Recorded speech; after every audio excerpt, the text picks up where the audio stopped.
Hey everyone, Coach Kirsten here, and I know I've posted this in the past, but it was a long time ago, and as ice baths are becoming more and more common for everyday people, I wanted to share how I make an ice bath bearable. Because when I first wanted to take ice baths years and years and years ago, I did what I thought you do. You fill up a bathtub with ice water and then you get in. And that is miserable, and people aren't going to do that. So I want to give you guys the commoner's way to do an ice bath.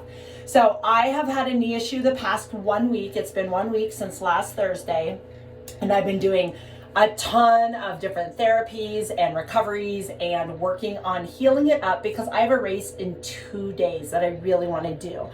At this moment, I'm not planning on doing the bike portion of the race because that is where my knee feels pain, is when I bike.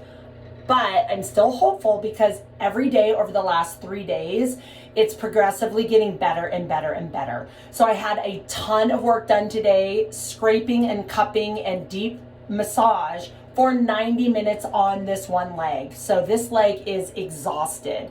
It is inflamed. There's like you'll see I have like cupping all over my legs, scraping. I have this huge big knot. I don't know, you probably can't tell in the video, but it's like sticking out like a half an inch. It's just all inflamed. Everything's inflamed.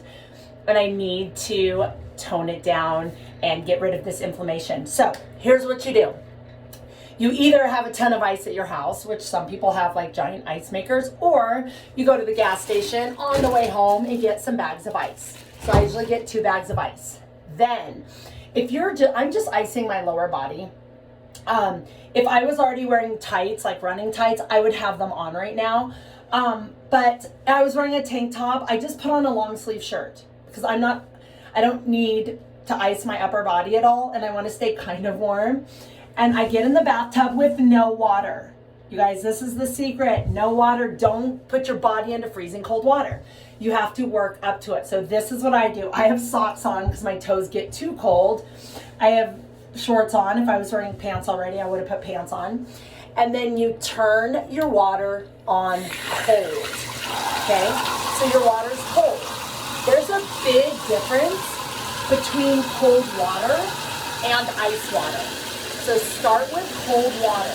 So it's cold. It's filling up. Oh, by the way, you also need to bring with you a drink and something to take your mind off the cold, which mine is going to be my phone after I show you guys how to do this ice bath thing. So when I'm done, if you have any questions at all, please ask. I've been doing these for about 10 years, and I know an expert at ice baths, and by expert I mean I do them. Because most people will think, oh, I should probably do an ice bath because it's really good for inflammation, for toning down inflammation and recovery. It's also really good for your health. I don't do them just for my health. I do them for recovery and to combat inflammation. So yeah, if you can get in the bath and do one at all, that means you're really good at that. All right, so as the bath is filling up with cold water, it's cold. Right? So I'm already shivering a little, but again, this is nothing like sitting your butt into a bucket of ice, which is so cold and so hard, and most people just won't do it because the thought of it is awful.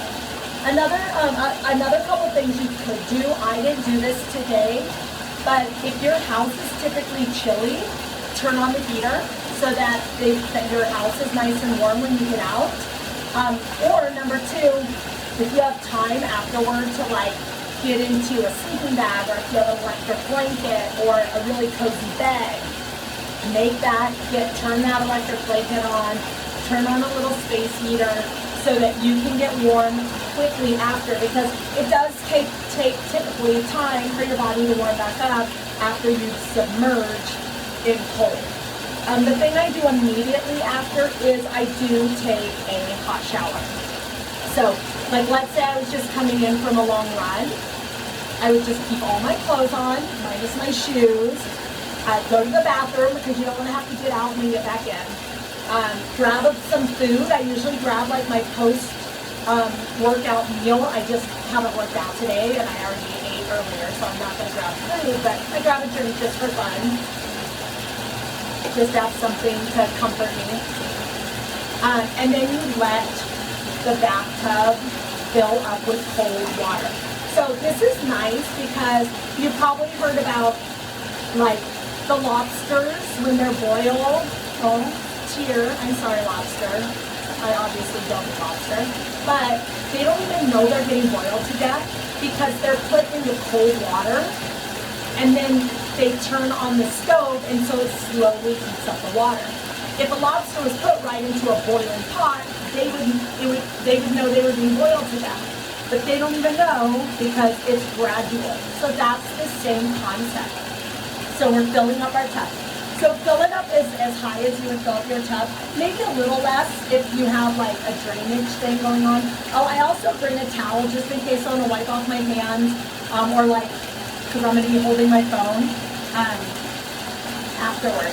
So fill up your tub with water. By the time you fill it up, you're probably not that cold anymore. So when I first turned on the water, I was like, oh, this is so cold, and now I'm pretty much used to it. I move around a little, like if I lean back and my back is like, you're not really cold yet, it's chilly. But I'm not leaning back yet, I actually don't. My lower back is pretty good, I'm just mostly worried about my legs. So, fill up your back. When you're done, turn off the water. All right, so you're like, oh, this isn't too bad. I can handle this. So, move your drink out of the way. You don't want to spill your drink. All right, so you take a bag of ice.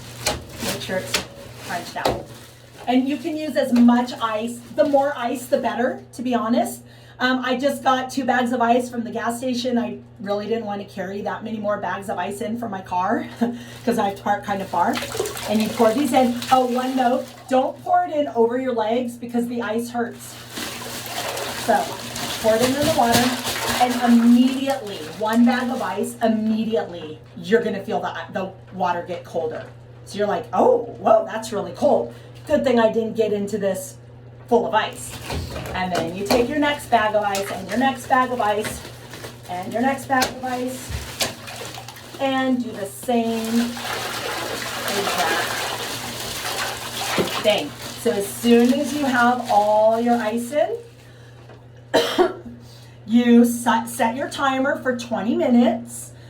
I don't know, I'm not recommending going any longer because I don't know if there's a benefit to go any longer. I don't want anyone to get frostbite or freeze to death. So I recommend 20 minutes. That's always what I do. I set my timer for 20 minutes and I sit here, I sip my beverage, and I do something to distract myself, which is basically either watching something on my phone, watching videos, chit-chatting with friends. I usually check in on my athletes, texting, taking pictures and being like, oh crap, this is cold. So when people respond, I'm like, okay, I'm doing it. Everyone knows I'm doing it. So anyway, that is how you take an ice bath so that it's not terrible. So is it cold? Yes. Would I have wanted to get in here totally warm and dry into an ice bath? Absolutely not.